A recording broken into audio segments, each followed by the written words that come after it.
Hi, good afternoon, everyone. Good afternoon, Rakesh sir, Saurabh sir, and Keshav sir. Good afternoon. Good Good afternoon. afternoon, everyone. I hope you all are fine and staying safe. We'll start the session with the discussion today, and there is no presentation. So, we can start with Keshav sir. Thanks, Imani. So, first of all, I would like to thank Urban Transport News to organizing such a wonderful webinar series where the experts as well as the industry's leaders are presenting their thoughts, their the development across the sectors. And today we are having a discussion as a panel discussion about the the Modern modern railway. railway electrification, Yes. new development in power supply system, and we have a very eminent personality along with us, Mr. Rakesh Gaur. He is a president of Kalkaru Power Transmission, and Mr. Sorajit Mukherjee from E2E Rail, Mr. Vinod Shah, and Himani Gupta. So, Rakesh sir, it's not a question.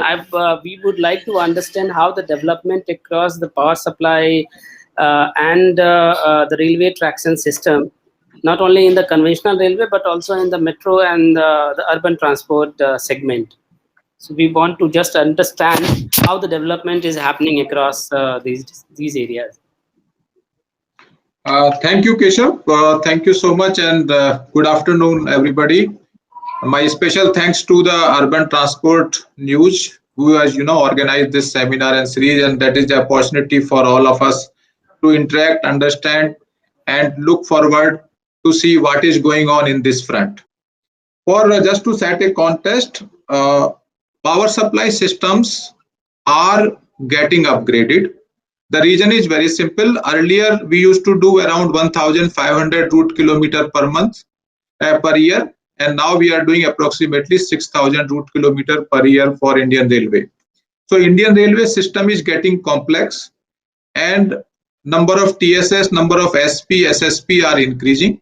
Managing them is becoming a challenge, and same time the grid, which used to feed dedicated power supply, are also upgrading because lot of renewable energy systems are getting incorporated. Boards are getting a lot of traction load. Traction load is an unbalanced load. Because of this unbalanced load, the power factor and harmonics developments is taking place. So there are new equipment which are getting added to the system to remove the harmonics. Same time, the transformers with upgraded systems like nitrogen injection systems, then quality of CT/PT in such a way that they can also communicate on the optical fiber systems are also getting added. Metering system is getting upgraded so that you get a real-time power utilization record and billing can be done accordingly. Metro systems, as we know, are based upon the utilization, whether it is 750 volt DC or whether it is 25 kV AC, depend on what kind of traction they are planning. And a lot of upgradation is being done in terms of control and quality. So that is just a reference. We can come out to these questions again. Great, sir. So in power supply nowadays, 25 kV AC is a very common in conventional railway. However, in metro we have a combination of 25 kV AC as well as 750 volt DC. So, considering the ease of installation or operation and maintenance in 25 kV AC, are we going to use only this system into railway, or there will be a possibility of other mode or other voltage range also in near future? No, actually 25 kV as a traction power supply is going to be the basic power supply. Selection of 750 volt DC depends on whether it is a tunnel kind of use, because in tunnel getting the clearance for 25 kV AC becomes slightly complicated. You have to use different kind of catenary, fixed catenary. So that becomes a application oriented challenge. What is happening is the two corridor, which is a very heavily loaded corridor, Delhi to Mumbai and Delhi to Calcutta, is also getting upgraded for 2 into 25 kV system, similar to what is being done on DFCC. Thanks, sir, for this information and how KPTL is taking a lead into the power supply segment, especially railway electrification, as well as making a large size of TSS and intermediaries for taking from supply from DISCOM to the railway utility segment. Yeah, thanks. So what we are doing is basically railways last year has done around 6,000 route kilometers, 6,015 precisely, and we have done approximately 1,200 route kilometers. So if we are doing 1,200 route kilometers, there will be a number of TSS, SP, SSP. We are trying to see that systems get commissioned in toto, not in piecemeals. So we try to see that TSS also get commissioned same time. If power supply is not able, we try to commission it as a back charge. So the system is ready. And we are a lead player on this line. So we are always discussing on the specifications, utilities, SCADA, as well as all kind of systems where we feel there is some kind of difficulty. So KPTL is very actively working on most of the fronts, and whenever there is any issue arises, we are advocating through IEMA, through CII, as well as through FICCI. Thank you, sir, for giving this the very brief information about how the KPTL is taking care of this segment. Now we are also going to have a high-speed railway in India. That will be a first corridor, Mumbai-Ahmedabad high-speed. So how difference of the high-speed railway electrification system and the conventional railway we are having in Indian Railway? Actually, the packaging has been done, but package has not yet come out. That require a special kind of, you can say, connectors, where this catenary contact and the modular systems, which generally nowadays we fabricate the brackets. So when you fabricate the brackets, there is a correction errors remain, and when you go on a very high speed, there is a spark. So to have the stabilizing speed, there is different kind of connectors which are going to come, and that specifications have been drafted. The packaging is being done, but at present only civil works has been awarded. That too also partially. Major contracts has gone to L&T, and some of the contracts which are under discussion. So it is a time, and once the technology come, I think that would be better that we discuss at that particular time for the real application and utilization. Thank you, sir. Thank you.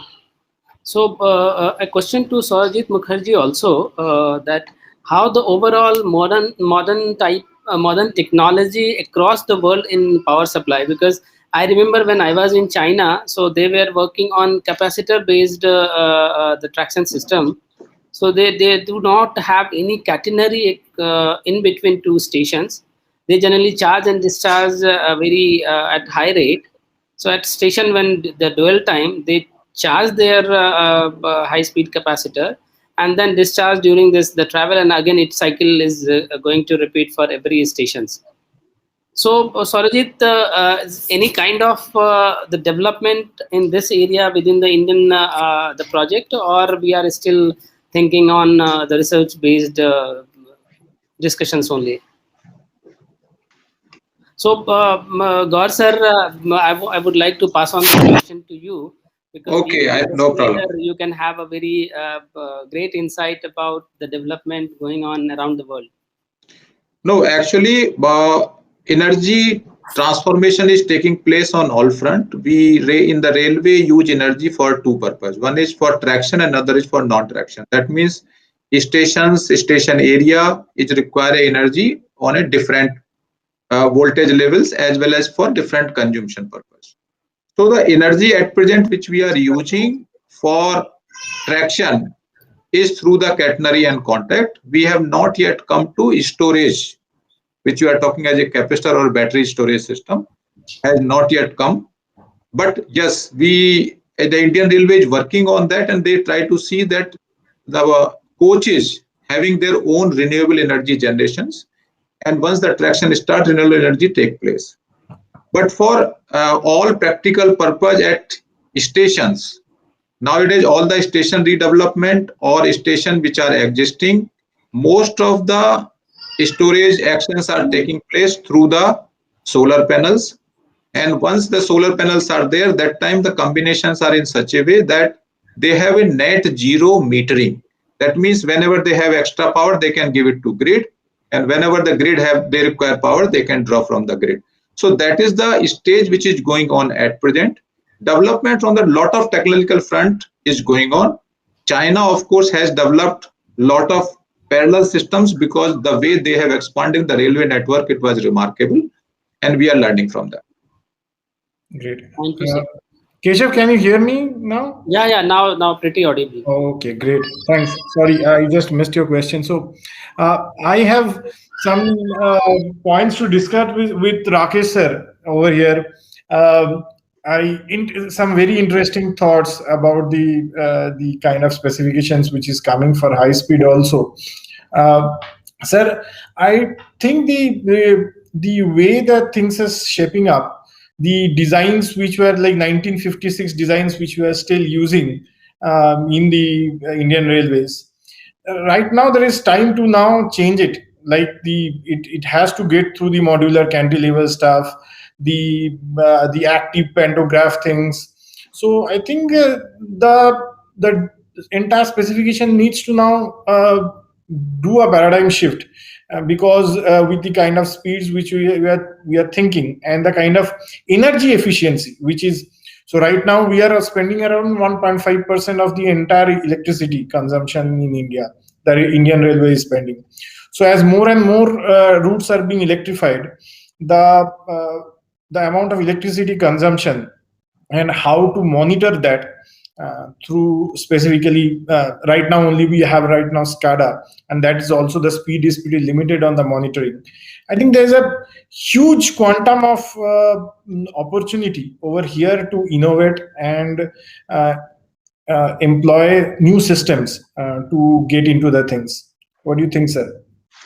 Absolutely, Sarojit. This is your point is absolutely valid. That what we are doing, we are going ahead all the expansion with the conventional way. Yes. Like what we are doing, we are expanding the same things. Initially, it was you say budget allocation was a difficulty, but now 6 to 7 years, budget allocation is not at all a challenge. Right. And when the DFCC corridor has come, it was decided that all the new technology which you want to implement, try to implement. Yeah. Okay. So in this process, what has happened, 2 into 25 kV has come because it was just like a greenfield project. Long LWR has come on the PV side. All monitoring system has been used with the latest technology with a control center in different places. Now you can have automatic train control centers. You can have the trains without a pilot. Right. You can have the connectivity between the train through electronic signaling instead of having the vacuum connectivity, and the guard is giving signals, so the guard can also be avoided.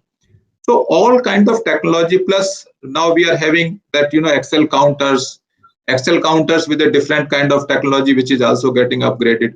So same way electrical system also getting lot of upgradation. In the sense, if we completely all the metros 27 28 metros start functioning, all 68,000 route kilometer get electrified, our power consumption for the Indian Railway itself will be around 10,000 megawatt. Yeah. So if you see 10,000 megawatt consumption, which is as good as a country's consumption for a particular country, if you see 80% of the country are not consuming that much power. Yes. So for that purpose, now you require a policy how to control this power, how to make available this power, how renewable energy, when they will, renewable energy is a pulsating power. It is not a very consistent power. They require a different kind of system to mix it with the original grid. Perfect. So grid upgradation is required, connectivity is required, and what is happening is that they are also planning to have their own dedicated solar plants. Railway. So from the dedicated solar plant, the power is very cheap. We know that the solar industry is also suffering because of the continuous rates which are coming low, 2.5, 2.7, 2.3 or even less than that. So that system is getting upgraded. Same way now metering. Suppose railway at a one particular place like Rewa or Siddhi having extra power, it will be now net zero billing. They can give the power or they can take the power. Okay. So daytime they can take the power, night they can give the power. It will be neutralized, plus minus whatever is coming, it will come for billing purpose. But the storage will be a challenge. No, you need not to store yourself. You can give it to the grid. So grid, in spite of having a very flexible transmission line system, they can utilize on an area where they need not to burn the fuel for thermal, where they can regulate the grid in a better way. But storage is also going to come. Without storage, you cannot work out on the system. So storage facilities, capacity for storage is also getting developed. Right. And on overall, another challenge which will come is that when you will consume 10,000 megawatt unbalanced power, which generate lot of harmonics, so you require a power quality check also. So lot of filters will come, harmonic filters will come, and at a, you can say, later date, the technology of having a flexible power, that means like HVDC, it will be like 25 kV DC regulation which will be generated. So the TSS which are there at a 60 kilometer range at present will shift it to 120, 150 by arranging proper regulation through electronic equipment. Yes, absolutely. That is pertinent. Otherwise, it becomes very difficult to control that amount of power consumption. And if we give leeways in kind of Indian system, it can be very much harmful also. Like in a larger context, it can create a lot of difficulty. Also, sir, on the specifically talking on the OHE. I was going through some of the journals where people are started using the FRP structures into it, specifically in the coastal areas part of it, rather than our conventional steel. So, do you think that these things will be are going to add to our portfolios, because that I felt it's much more maintenance free, number one, and number two, it can give the same kind of strength as the steel also in a long way. Yeah, ultimately the loading capacity which require on a mast is not very high. You see, the tension which is required is not very high. So any material substitute which you can develop and you can handle easily and environment friendly and can sustain environmental violations much better will be utilized. So world is looking for the challenges. Why do we have a steel which is galvanized and after 2 years it start showing the colors in a different way? Coastal zones are already facing a serious problem where we do the galvanizing from 610 to 1000 gram. Right. But still the challenges remain same. So this is coming. It will come a modular cantilever, and it will come a fiber, you can say, mast, which can be fit in very fast. It can be Omnia cantilever, right? It can be easily handled also. Yeah. So that's the aluminum modular cantilever, Omnia. Aluminum modular cantilever, ready-made. You can just fix up the dimension based upon the SCD checking. You can do it. Yeah, I think, sir, the number of parts are much lesser also in it. So better. Right. Why we were fabricating? Like earlier, we used to have the porcelain insulators. Yeah. So porcelain insulator has been changed by you can say different kind of insulators, which are very light, very easily to handle, very nice situation. Yeah. So ultimately, technology is upgrading. Slowly, railway will also start adopting as soon as it is start getting adopted in other countries. Right, sir. And also, as you correctly mentioned, the way the signaling technologies have evolved and over the years, and how fast it is getting also right now being implemented in Indian context in terms of metros and the main line. I think electrification has to also go through that phase pretty soon with the kind of fast right now 7,000 kilometers per year, which is going to be higher with the aim of 2025 to finish all the entire electrification. We are looking for much more innovations and much more flexibility in terms of the policies by RDSOs also. I think now we need to get a little bit of freedom on a functional designs should be based on functional efficiency rather than just on a design basis efficiency. So I was talking to a couple of RDSO directors, and they were also discussing the same, that the designs should not just only follow the conventional methods, but much more focus on a functional efficiency basis rather than just on a theoretical scale. So I think it's a good time right now. We all are working over here. Obviously, as a company, we have started working in a smaller space right now, and we are learning from you, sir, and your companies in this space.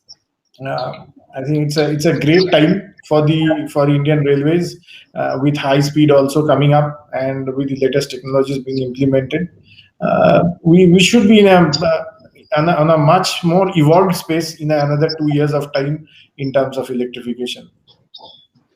Yeah, actually, if you discuss with RDSO used to have a philosophy that our job is to standardize everything. Their job was like, if they issue a drawing, mention the dimensions, mention the weight, mention the density, mention the link, and then ask somebody to make. So there is no space for any innovation or quality constraint, so that product comes out the same. Yeah. Now, if you go with this technology, you go how long? 2 years, 10 years, 4 years, 15 years. Perfect. Now now their philosophy has changed, that they say we need a functional guarantee. Yeah. Functionality. If you can, you see, I have developed a product, which product I can make it half and it can work in it, 2 times of the lifespan. So I should give this flexibility instead of holding every dimension to myself. Right. So RDSO is working on this side, and they are telling that yes, we will give a product outline guideline. The Yes.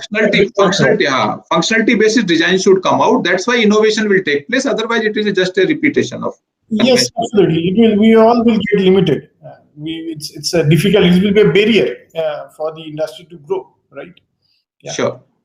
Yeah, Keshav, over to you. Thanks. Thanks, Arijit, for having a very pleasant and informative discussion, and Gaur sir to giving the answer. My next question to Rakesh, Gaur sir, that how we can develop in-house, considering that the Make in India program and the PLI incentive scheme coming to the railway sector as well as the other power segments also. So how it will be really change our manufacturing as well as the internal or in-house production units or the manufacturers to develop a very advanced quality of transformer or the traction equipment as well as the electrification components.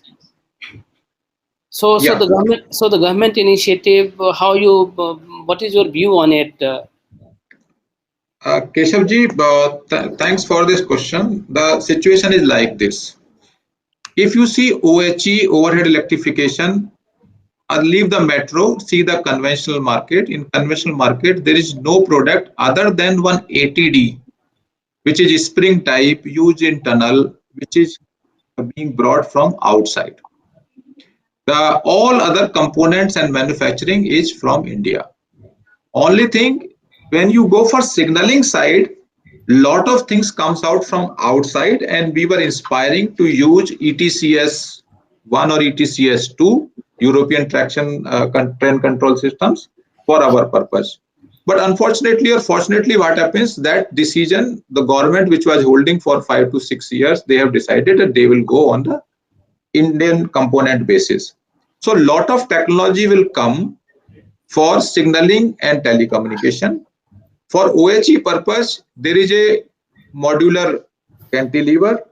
There will be some technology which will come in terms of mast construction, which will be lighter and multi-use.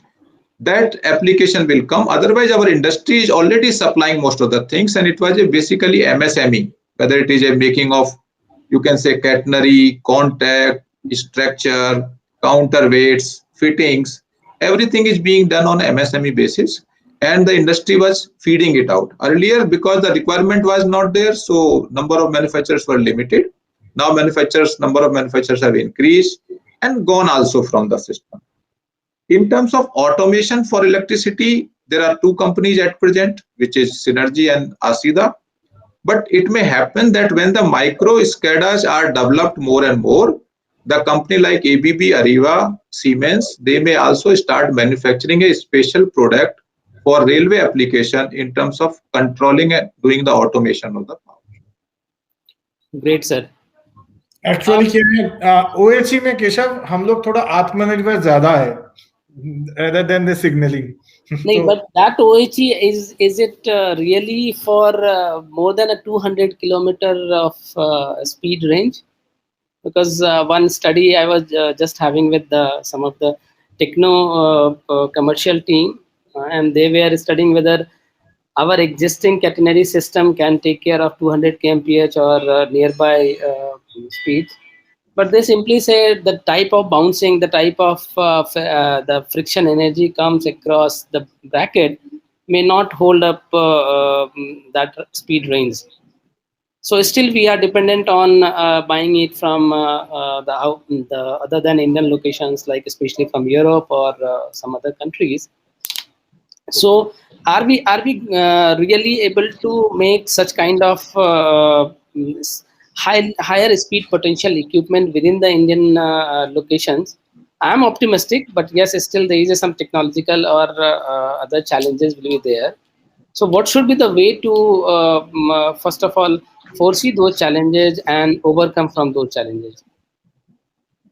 No, technically what you say is correct. You have to understand that you will run the 200 kilometer train on a track ultimately. So first of all, the bouncing is coming from the track, not from the catenary and contact. Okay, so first we have to construct our tracks in such a way that they are capable of a very smooth operation for 130 to 200. Now catenary contact development will not take much time. Only thing, modular cantilever which is being used in metros will be applied to the conventional railway 25 kV system also, which will not take much time. Because quantity is not there, so people are just assembling it out. Once the quantity comes, manufacturing will also start. Technologically, it is not very challenging, and it can be done. And I think most of the vendors are ready for it. Good, sir. And are we also going to have a fourth rail concept? Because some of the European countries, they are using for their tram as well as LRT on fourth rail. Fourth or third? Third. Third rail is very common, but it's also on the fourth rail. No, then it is basically what they are doing is they are ultimately you have to move on two rails. Okay, other rails which you are using to feed the power or carrying the power. Okay, because it is the same space which can be utilized. So at present, our metro systems, which is not developed up to that extent which it could have been developed, taking power at different places is not a complication. So we will continue to stay up to third rail point. Fourth rail phenomena will come like 2 into 25 kV at a very later stage. Rakesh sir, isme, specifically on the high speed part, as Keshav rightly said, I think the rolling stock, the locomotive, the shape of the locomotive, the aerodynamic of the locomotive can actually work on the reducing the kinetic load. In fact, it is doing that. There has been a significant study going on the shape of the rolling stock which we will be using, where there will be a considerable savings in the kind of the jumping. You were saying the contact part of it will get reduced. So I think I was going through a study where it was saying the kinetic energy load will be drastically reduced, which will be in turn reducing the electricity consumption. So right, not exactly on OHE, but obviously with the kind of design of the engine, it can help into reducing the electricity load and also the wear and tear part of it. No, if you have to see that basically railway system is three part. One is permanent way, one is rolling stock, and another is feeding the power to them. Okay. And fourth component is coordinating all three with a signaling system. Yeah. So it is, if you see that railway industry is going through a lot of continuous upgradation. I think the way we have grown up, we have seen the kind of coach, and now we are seeing the kind of coach, anti-crust, LHB design, everything is coming in shape. So when you go for a higher speed, obviously aerodynamics of the coaches and its movement will be much better. Curvatures which will be designed on the P-way will also be different. So all this technology upgradation is going on and slowly coming through European players or American players to our design. And I'm quite sure that by the time our permanent way will be ready for 200 kmph speed, our overall system design will also take place, which is, you can say, 10% contributory. Major thing is P-way and then rolling stock. Rolling stocks are available for a higher design also, whether it is China, whether it is a Europe, Spanish train, or whether it is from any other location. So coaches are ready for that high speed. Absolutely correct, sir. So so now we are having a large range of products which is under operation.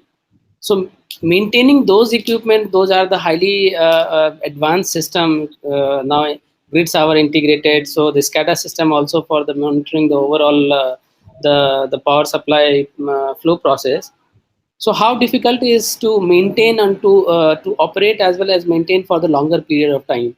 Because the asset life is also depending upon how you are operating as well as maintaining these assets. You are right, Keshavji, that we may have any upgradation of technology, but we must have resources to manage these assets and run these assets, and asset must sweat up to the maximum possible extent. What is happening is that the kind of workshop which are being developed along with the metro or with RRTS are taking care of this maintenance side, the calibrations, maintenance, monitoring, preventive tools, techniques are coming in the shape.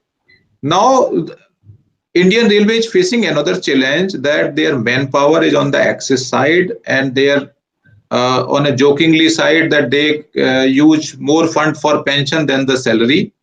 So they are struggling on that part, and it may happen that they will outsource this component to the original equipment manufacturers.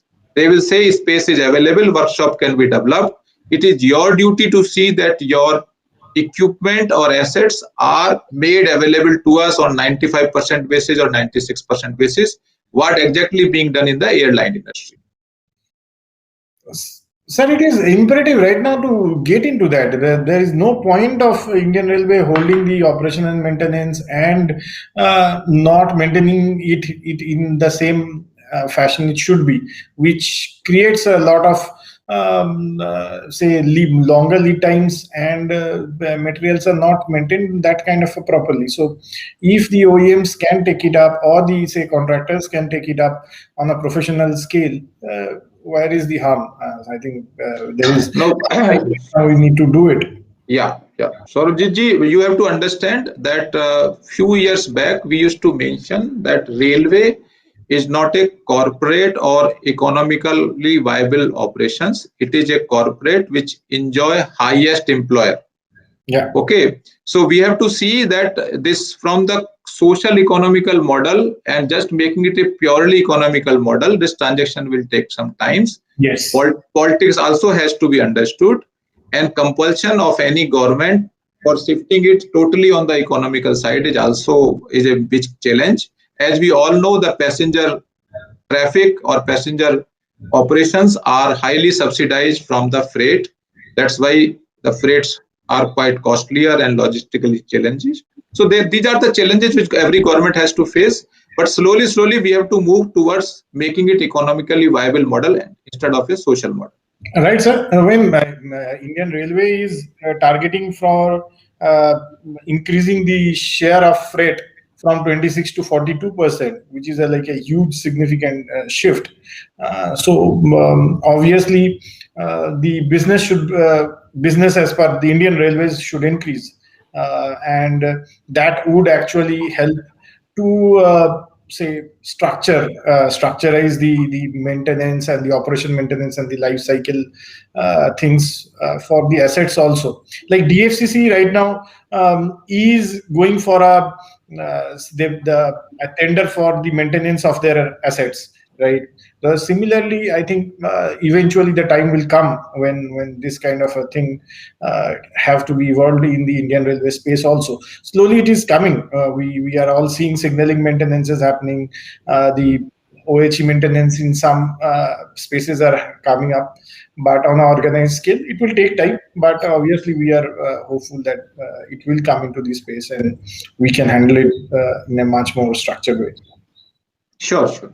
With the new technologies coming, it is very important that we need to protect those technologies and maintain it properly so that it can give the kind of benefits which they are being installed for. Otherwise, there will be no use. So, God sir, you must appreciate that installing a completely greenfield project is very easier than a combination of like a conventional system, the modern system. So, railway is in that phase where they have to run their operation with their existing system and also induct a new technology. So it will always be a challenge for them because they have a shortage of skill manpower, and also the operations are very crucial. They cannot take up a power block for more than 3 or 4 hours. But like in a new project or the metro or even in DFCC, they have a leverage to first do the project, then start operation and maintenance. Now coming to another point, that is the breakdown. So how efficient the restoring of any faulty section or system during the breakdown comparing to the conventional system as well as in the modern system? Although we know that the detection in modern system is very easy as compared to what we are having in conventional design. Yeah, actually, by after upgrading the systems using a proper SCADA and proper distance relay, any fault in the systems can be identified and localized very fast. Earlier time, if you see, you will try to see where the tree cutting has to be done, where it might have breach or some electrical failure had to come. Nowadays, it is very, very easy, and the calibration of the relays is also very high quality. So you can localize the problem, you can immediately attend. And the advantage is the railway system is that you can feed the section power either from this side or this side because the PTF is isolating the sections. So comparatively, it is much more easier than what it used to be earlier days because of the technology. And places like DFCC, which is a totally greenfield project, it will be very, very easy. And some of the things can be, can take a action itself. That means one breaker get tripped, the second breaker from the other side start feeding, so the trend interruption is minimal and repair can take place on a faster basis. Thank you, sir. Thank you for this the clear-cut answer that yes, modern system are going to take care of. I think generally in the rolling stock or the signaling, they have the self-check system. They want to reset or reactivate the faulty segment. And similar thing, especially in the large scale, the power supply substations or grids, they have their facility because now we have interconnected national grids.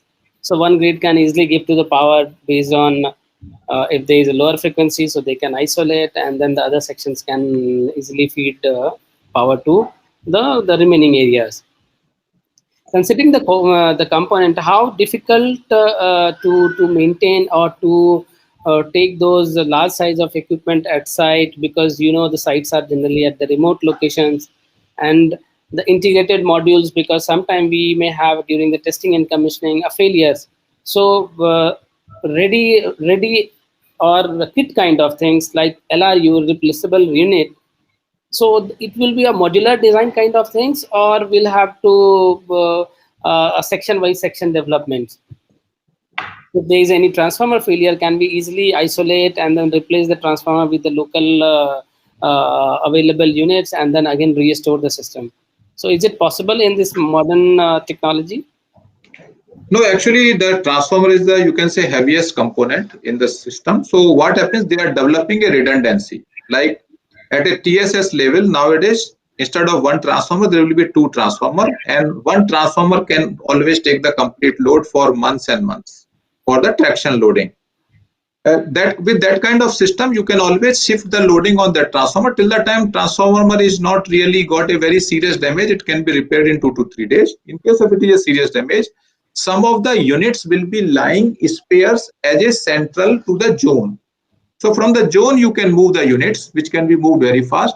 Nowadays, all the TSS which are being developed, they are being very well connected to the roads. So approach roads connectivity, taking it to the location, and having the PWay, cross PWay connections, everything is being planned in much better way. TSS are being also getting privatized for maintenance. Some of the places it has happened. So once it is done, the cleanliness and the availability of all the function will also be better, like battery systems. So I personally feel that modular systems are there in control relay panels, CT, CVT, LA, which can be very well replaced without any much problem. Transformer is a heaviest component in the section. It has a redundancy of 100%.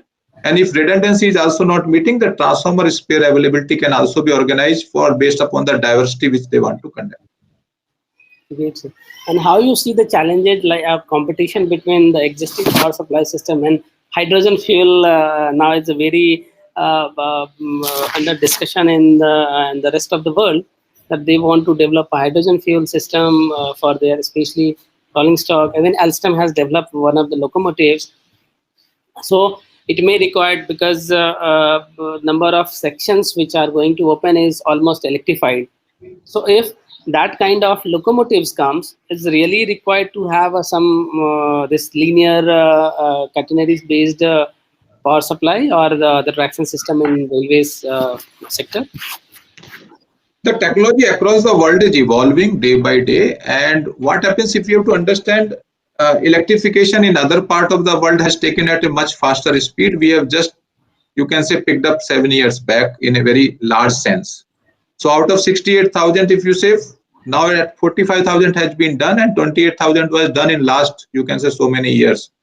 So whenever the hydrogen technology will come for a commercial and operational use, we have to see what kind of capex required to build up our locos or upgrade our locos. Once that cost is decided, decisions are taken, so at least you have 6 to 7 or 8 years to implement in total. By the time you will completely recover whatever capex you have spent on electrical side, and slowly you can introduce the new technology. But if new technology is environment friendly and parameters are meeting the ESG guidelines for any government, obviously the government will move to that situation, maybe slowly. Great, sir. And how the educational institute should undertake the study or the research in their regular curriculums about the power supply system and the traction system, so that the young generation who will pass out from the institution can easily be readily available for the industry with the advanced level of knowledge and advanced level of understanding of system. Because what is the problem we are having in our engineering education at this moment of time? They do understand the evaluation of new technology. They don't know much about the railway application of power supply. They may have some thermal and as well as the transmission and distribution understanding, but railway application is entirely different. So how institutions should take it further? No, you are absolutely right. This is a major challenge because railway engineering being a very specialized subject, but it was going conventionally. So a lot of the knowledge base was only with the railway engineers. Now the university is being set up in Baroda, and once this university is set up, there will be a special courses on railway engineering, which will obviously have the workshop on the latest technology and upgradation of the technology. Most of the PSUs are now taking this as a challenge, so they are themselves are putting like a training center. They are sending the people outside the world to see what kind of challenges are being faced while doing the tunneling or electrification or high-speed upgradations or 2 into 25 kV systems, or you can say third rail. So lot of transaction is going on. It is a very big challenge, and I understand some of the private company, I think Saurabh is also doing that. They are also organizing training on the working level people, whether it is a technician, whether it is an engineer, whether it is S&T, drawing, design, and the similar kind of things has to be taken by all the major EPC contractor to upgrade continuously the skill set of their team which is available with them. Right, sir. So it's a very important subject, the skill development and the gap between the demand and supply right now with the kind of infrastructure boost in railways. It's imperative that we need to focus our attention in developing resources, skilled resources. And that's the call of the day, that most of the large EPC companies should come up and start investing either with partners or by themselves on the manpower requirement, because there is a saturation point will reach on the railway professionals, because there is no after the Indian Railways there is nothing. So without coaching each other, there is no point we can find out right skilled or experienced candidates. So it will not help. So somebody will have that void, and when that guy is going to work, he will have that gap. So we need to continuously invest in learning and development, and we have taken up a challenge on that. As a E2E Rail Village, we have done where we are doing foundation courses of signaling and OHE plus tracks, where we are basically bridging this gap between the engineering guys and the railways, where we are not making them experts, but as Sir Rakesh sir rightly said, we are just making them fit to get into the industry and start delivering immediately. Don't have to spend 1 year on the field to make them start working, because the curriculum is completely different from engineering to what we basically do in railways. So that's something which we all need to pay a very considerable focus on. Really great thought about this, especially the skill development and how we are looking forward for the railway applications to be part of our curriculum or the training program. So I would really thanks to both of you. And we have a Vikas Kumar Tyagi who can give us a very